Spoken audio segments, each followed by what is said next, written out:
Hello friends, myself Assistant Professor Parth M. Mistry from Electrical Department of Mahatma Gandhi Institute of Technical Education and Research Center Navsari.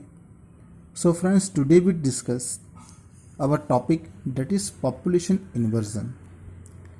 Normally it is natural that the number of atoms in the excited state is less than the lower energy state. The population of higher energy level is less than the population of lower energy level. So initially at the lower energy state number of atoms are more, but at the higher energy level the number of atoms are less. To make N2 greater than N1, the number of atoms N2 means more in the higher energy level than the number of atoms N1 in the lower energy level.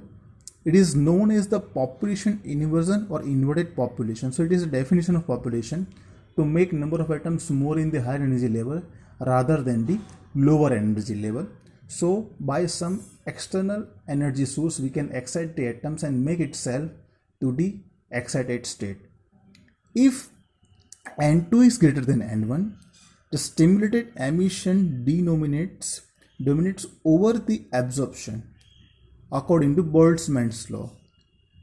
So at the end we can get the N2 equals to N1 into exponential of difference between two energy levels, that is E2 minus E1 divided by constant K into temperature T. So whenever the population inversion is achieved, we can exactly get the energy of atoms at the higher energy level is more than the lower energy level, that is E1. So friends, this is the basic process of population inversion.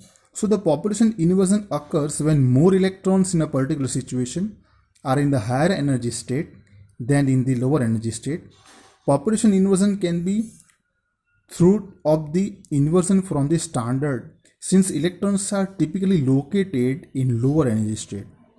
The true power of population inversion comes from the fact that the input of the single photon can lead to an important end result.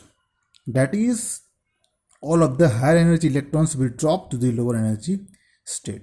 So from the diagram we can clearly understood this phenomenon.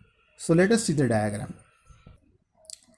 So friends, we can clearly see that the true power of population inversion comes from the fact that the input of a single photon can lead to an important end result.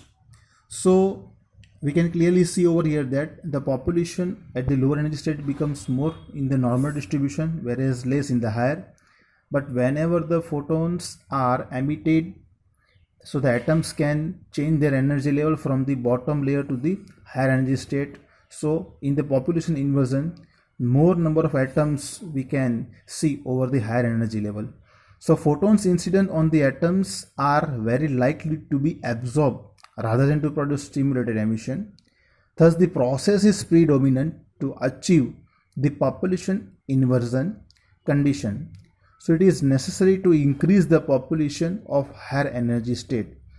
So this situation is known as the population inversion. So basically in the laser application we can clearly understood the population inversion, and it is necessary, population inversion is necessary for the all the types of laser. Through the population inversion process the laser beam can generated.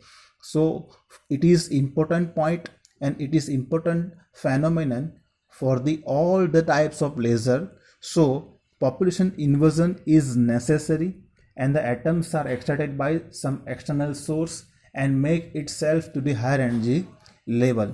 In the population inversion the photons are released, and throughout the photons we can get the laser beam. So for that the population inversion is necessary.